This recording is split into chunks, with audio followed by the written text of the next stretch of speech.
And hello, Netroots Nation.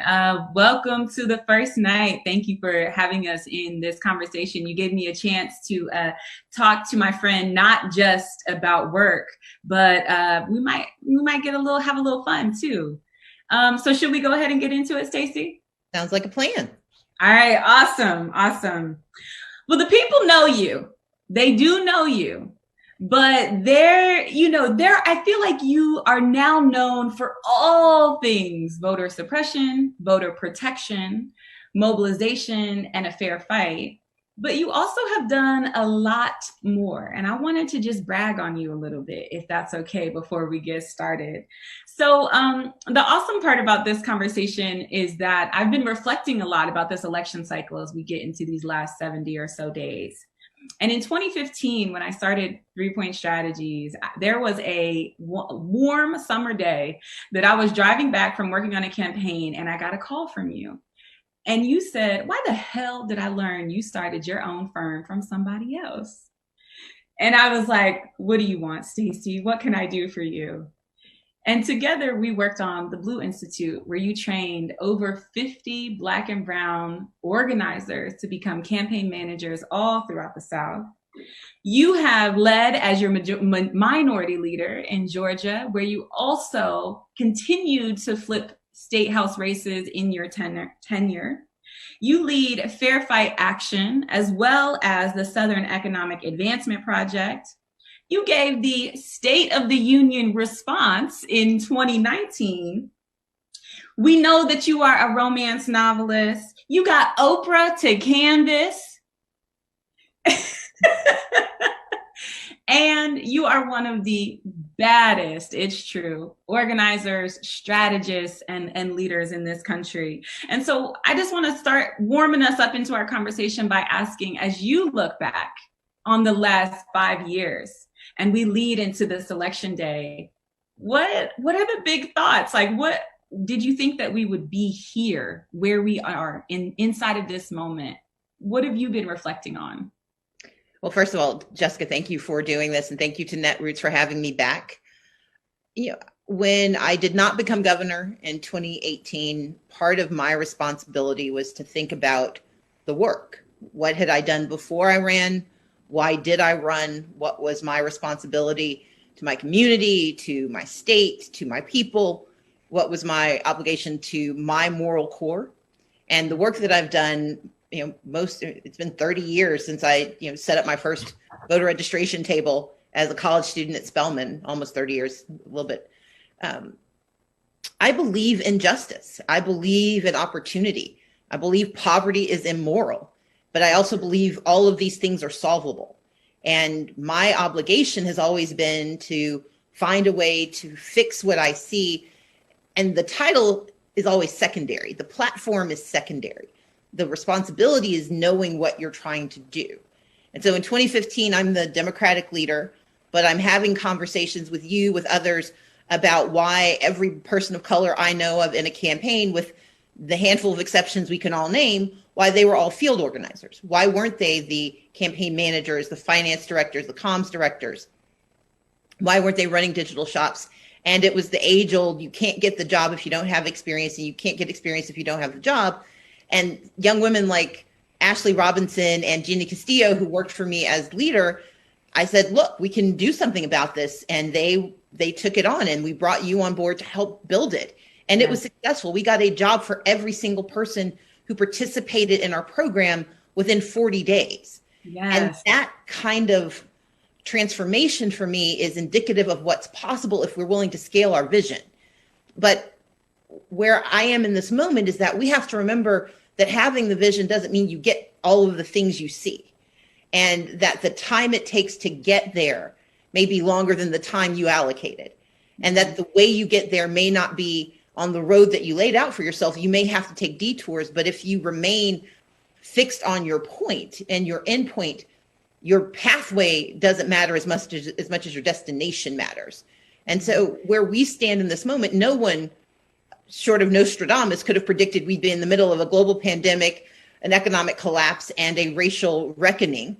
But if our pathway is justice, if our destination is opportunity, if our destination is to solve the evil and the immorality that is poverty, then we are on that path. Because for every moment of degradation and dehumanization and despair, we have these moments of change where we see an electoral system that is starting or continuing to put our voices into the mix. We are in this moment where we can declare what we want, and the scoffing is less than it used to be. And we're in a moment where we can, set our hands to the work. And it doesn't really matter where we start from or what we call ourselves, as long as we remember the work that needs to be done. Heck yes. So I'm actually really glad that you went there. I have a few questions for you that span a few different topics, because you're one of the most brilliant people I know, if not the most brilliant. And so I want to get a little bit of everything for myself, honestly, and for everyone else. So in 2016, there was this narrative, and I feel like you and I have talked about it a lot, of Black movement is anti-electoral politics. Leftists only want what they want. That folks who didn't get the candidate they wanted in the primary aren't going to vote. We know that that's not true, but we're still inside of that narrative. And we're inside of a freedom summer. We've had a 50-state uprising. We're also reimagining all of our voter contact strategies. And so I kind of have a two-part question. For folks who are reckoning with their place inside of this moment as a voter, as feeling excited, inspired, confident, what would you say to them? And then I want to take that a step further, because I've been arguing with my brothers for the last 2 weeks who are feeling this way as well. What's the script for our families? We're here. We're at Netroots. So we're going to figure out how to cast our votes, right? But what are we saying to the ornery brother, the mad cousin, the person who is saying that it's not enough, we haven't gotten far enough, and maybe it just doesn't matter?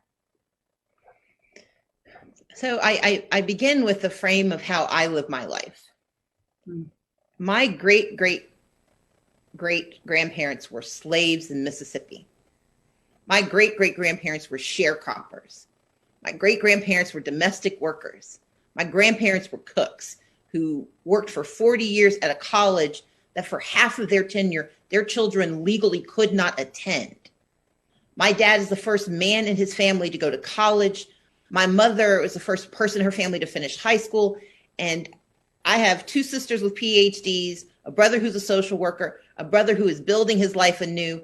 And I got a sister who's a judge, the first Black woman to be a federal judge. And I stood as the first Black woman for governor for a major party in the history of our country. I believe in progress because I'm the embodiment of what that progress looks like. But I also understand that there were whips for my great grandparents. There were shackles.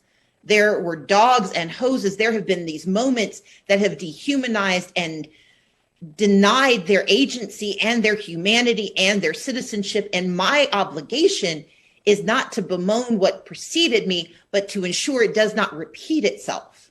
Yes. And that means I don't elect anyone to save me. Yes. I don't engage in the democratic process because there's someone out there whose magic pill is going to change the world. I do it because I get to shape my world. And in a democratic republic, when you have a representative democracy, the first step we take is to pick the people who speak for us and to fire them if they say the wrong things.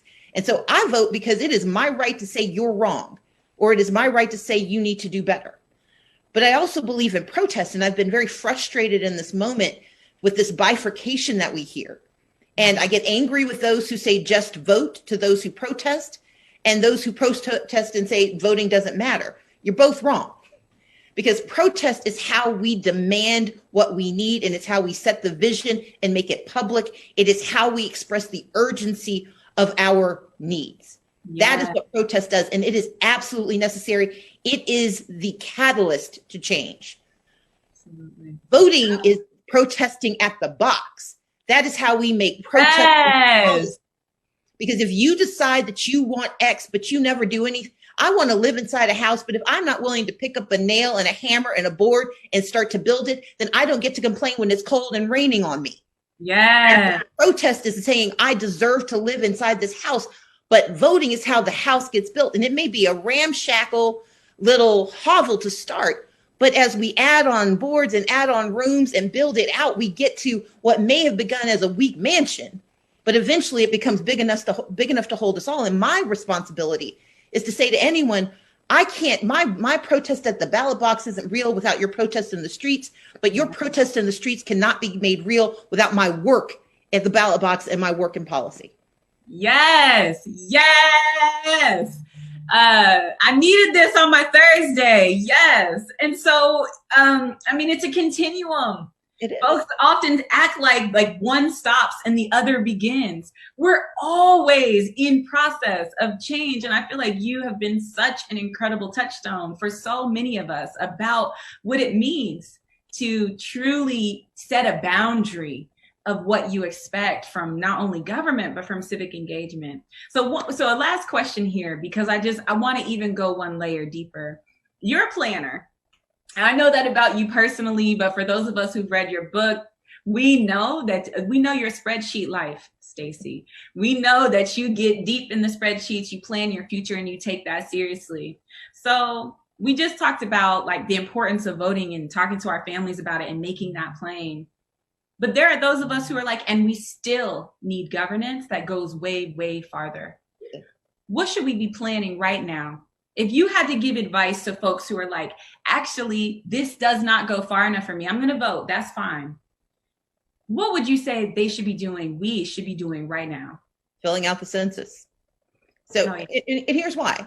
We think of elections as moments. The other side see elections as opportunities.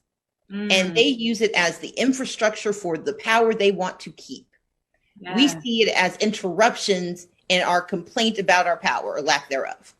And when I say we, I mean a collective we who there are those who are constantly engaged, but by and large, we don't see the huge infrastructure. We're so used to living inside, we forget what it takes to build it. And the other side, they know what they're building. They know what they've built. We are watching for the first time in American life, a president tried to dismantle the post office in order to win an election.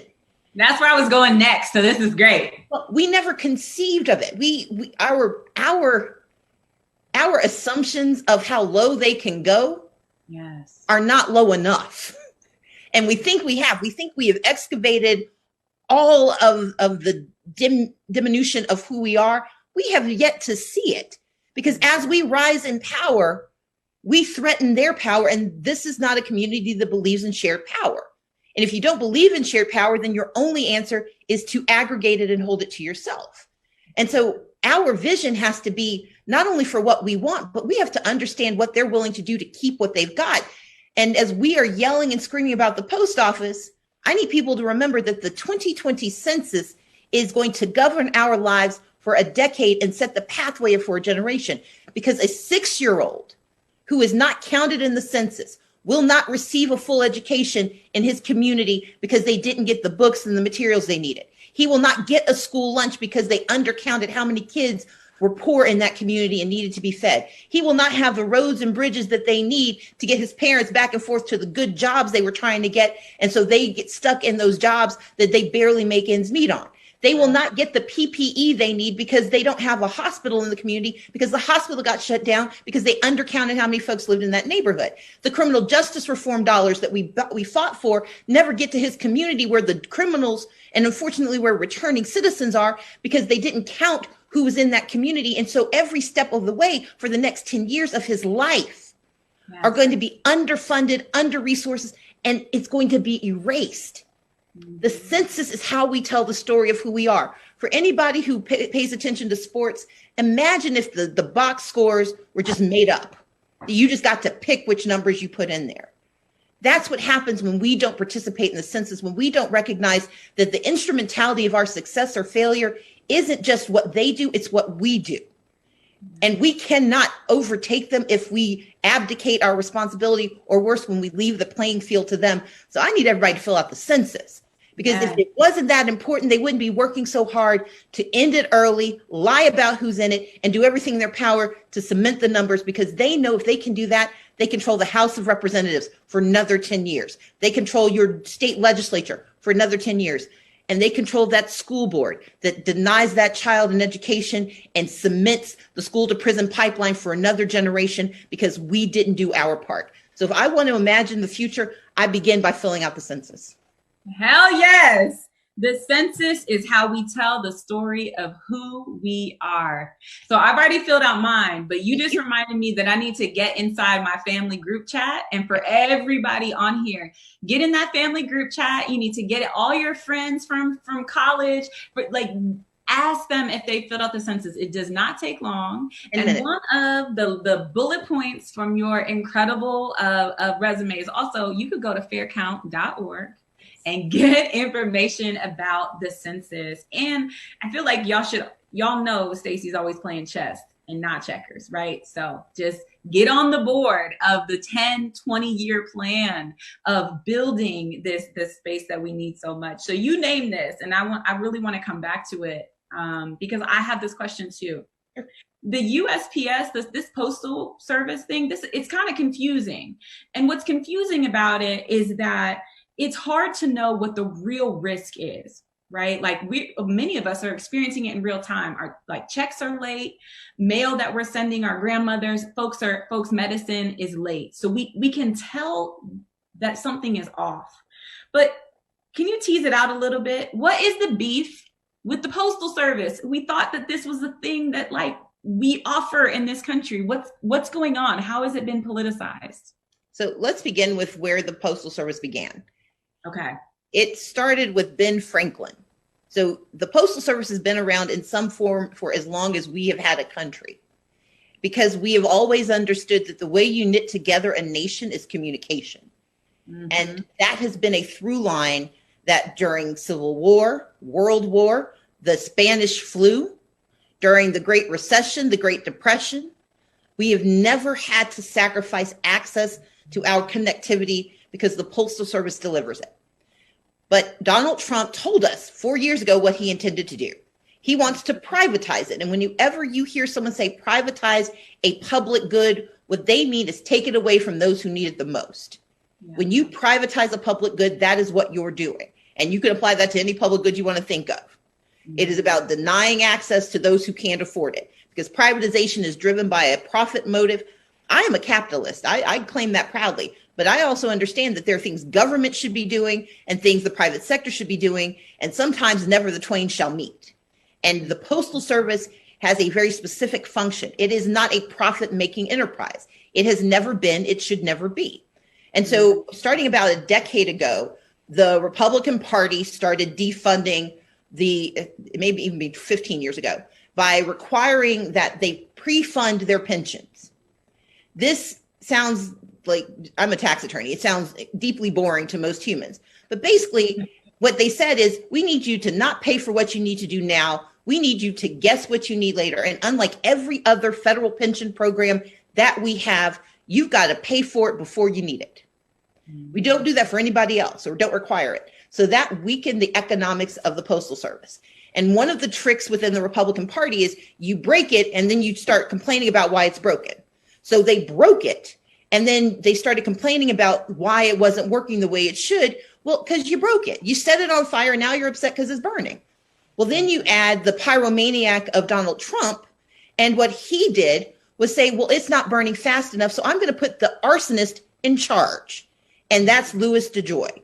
And what Louis DeJoy is doing, he's a fundraiser for the Republican Party, but more importantly, he's a logistics expert. So he knows what it takes to do things right. And he is intentionally undoing all of the things that have worked.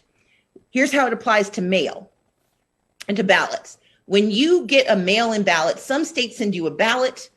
There are about 7 states that do that, but 42 states will send you an absentee ballot without excuse. But there's a difference in how fast it gets to you, when they send it out, and when it has to be returned. And the biggest issue right now is, when does it have to be returned? There are a number of states that require that it be returned by election day for it to count. Other states require that it be postmarked by Election Day. And if you've ever paid your taxes by going to the post office at 11:42 p.m. on April 15th, you know that as long as you get to the front counter, they will hit you with that red stamp that says you made it in time and the IRS needs to leave you alone and back up off you. Well, what they are saying is for anybody, we are not going to guarantee that you can meet those metrics. We're not going to guarantee that you can get it postmarked because we may not sort through your mail in time. We may not collect it in time. So one of the rules he's put in place is that you cannot take 2 trips to deliver mail. So if you've got a bunch of mail that needs to go out to a neighborhood, but your truck can only hold X, you used to be able to do your first round and your second round. He has now said it's unlawful to do that, or it's not allowed to do that second round. He has said to postal workers, you don't get to sort the mail in a way that means that absentee ballots get to voters in time, because absentee ballots are typically treated as bulk mail, meaning they pay 20 cents in postage.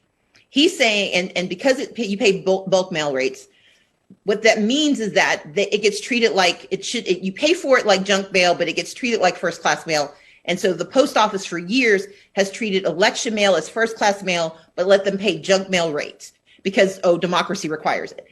Louis DeJoy has said, not now. This time, they either have to pay 55 cents for every piece of mail, or we treat it like junk mail and it stays where it is. And wow. The reason this matters is that the sorting machines that actually divide the kind of mail that reads the codes and says, this is junk mail, this is election mail, this is first class mail, he's removing those machines. He's taken them out of Iowa. He's removed them and he's systematically removing them so that it's going to take longer to get the mail sorted, which means it's going to take longer to get it delivered, which means it's going to take longer to get it back. And if you're trying to vote in an election where you have to have it returned by the day of the election, and what used to take 3 days now takes 10 or 15, you're going to have tens of thousands of ballots that do not get counted. So here's how we're responding. Yes. Okay. I'm like, look, I got my pen out, Stacey. I'm like, tell me, what am I supposed to do about this? Okay. So we've got the pyromaniac and the arsonist working together to burn down our elections through vote by mail, because COVID-19 is requiring that up to 50% of Americans vote by mail. So here's what we do. Number one, vote by mail starts in September. So if you go to, and I may be getting ahead of myself, but if you go to fairfight.org and we can connect you so you can find out when vote by mail starts in your state. And let's be clear, vote by mail, absentee balloting, mail-in ballots, all the same thing. Even if Trump seems confused about it, it's all the same thing. September 4th is the day that North Carolina starts sending out their ballots. So we need everyone to check and find out what day it starts in your state and apply for it as soon as you can. If you can't apply for your ballot yet, put a note on your calendar, do an alert on your phone, but let you know the day you can apply and get your application in. We cannot wait. Election day is not November 3rd. November 3rd is D-Day. Election day is September 4th if you're in North Carolina, and most states start soon thereafter. That's number one. Number two, make certain you have a backup plan. 40 states allow you to vote early in person. If you know your state, if your paycheck hasn't shown up and that letter your mama said she sent to you hasn't shown up, then you need to assume that you're in one of those hot zones where they're trying to stop you from getting your mail. If you go to the same website, go to fairfight.org, we will tell you, you can click and we'll get you through to a group that will tell you when early voting starts. And 40 states let you vote early. Those are the two ways. Number three, if you get your absentee ballot, the minute you receive it, not your application, but the minute you get your ballot, you need to find out if your state has drop boxes. That means you don't get to put it in the mail to send it back because you can't trust that, but you can drive to a box, usually it's a public library, or if they're banks or whatever, or the elections place, and you can drop it in. But that's how we do it. We need to make certain that they can't steal it by getting there faster than the flames can reach us. My goodness. Okay, so first of all, I'm going to remember Louis DeJoy. I've obviously read a lot about it, but I'm writing that name down. We're going to check on our vote by mail status. It starts in September, but we need a plan for the day that it starts. That also means we need a backup plan. part two. And that means we all need to be supporting our families, our communities inside of our political homes. Do not make assumptions that everyone has the right information. And then check on whether or not they have drop boxes. Did I get it all? That's it. All right. So we have like 2 more minutes. And so I wanted to try to get in one additional question.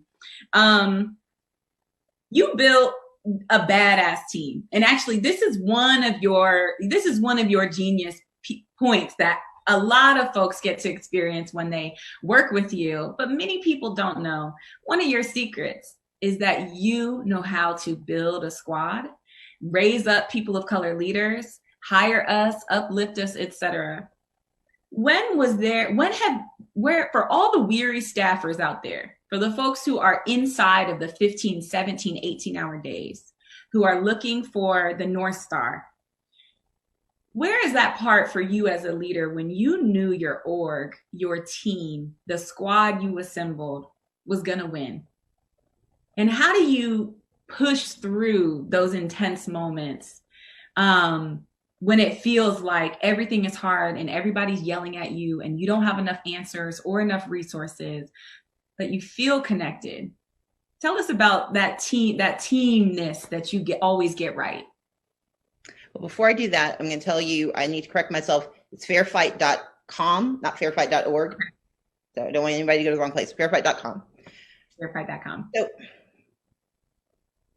I never assume I'm going to win. I never believe when you're in this fight, there is no moment where, the Avengers are victors and all of the villains are vanquished. It doesn't happen.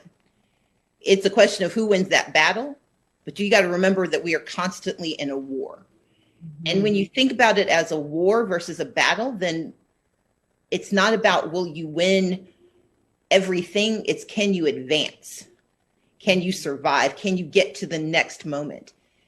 And leadership and camaraderie and building teams is about making sure everyone can make it to that next stop, that they can make it to that next moment.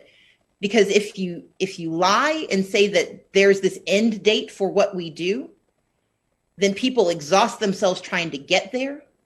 And the best leadership tells them to pace themselves, recognizing that there are going to be peaks and valleys in what has to be demanded of you. And sometimes those peaks last longer than you thought, and those valleys are deeper than you could have imagined.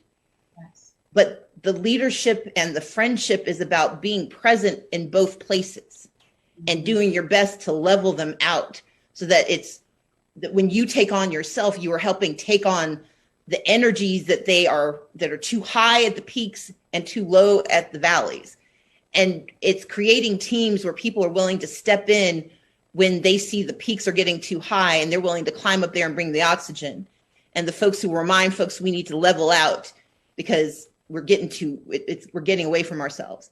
But it's also about having those who will go into the valley to find you when you are parched and you are done, and they revive you. And so it's less about these moments, these sort of dramatic moments of victory and loss, and more about how do we sustain and endure, and how do we remember why we started in the first place.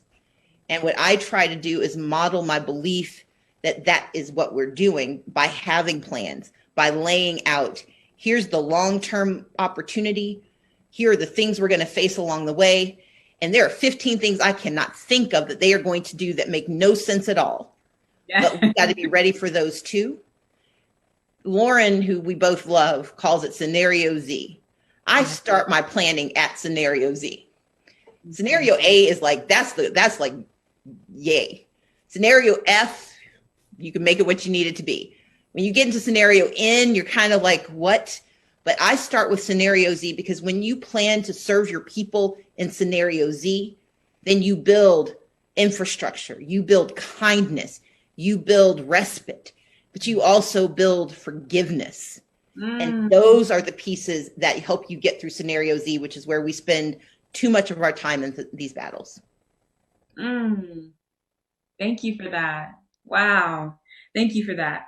And I have the job of bringing us to a close. And because I probably won't see you until after we win in November, I just wanted to love on you real quick for 30 seconds, and don't hate me, okay? Just want to love on you real quick.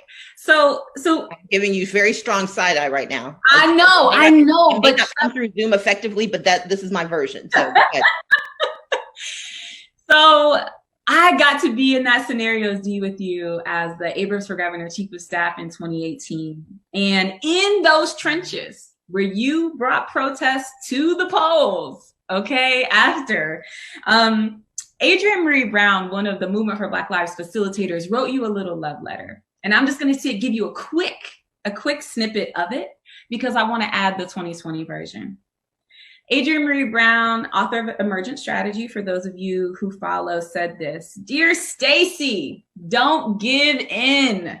We know you won. We feel it. You are real and you love us. You won us. Every Georgian I know voted for you, and we all plan to vote for you again one day. Please don't give in. Even if you can't get light into every shadow of this race, even if you are told to concede, even if they try to complete the story, you ain't finished yet. You are a love scholar, a romance novelist. This is a love story. We see who you are and we love you. We're staying. We won't give in. Love, Adrienne Maree Brown and everybody I know, on November 7th, 2018. And so I want to say, dear Stacey Abrams, my good friend and really a North Star to many of us in the progressive space, don't give in. We love you. For all of the hundreds of staff you'll promote, hire, mentor, coach, for the millions of voters you'll protect, for the Black girl political firms that you'll invest in, for all of the paths that you pave, even when another part of the road is added at the end. For every single one of us who look to you to not concede, we want to say thank you. Don't give in. Feel us at your back. Every single day that you say yes to us, we will say yes to you. And you can feel me at your side and at the yes every single day.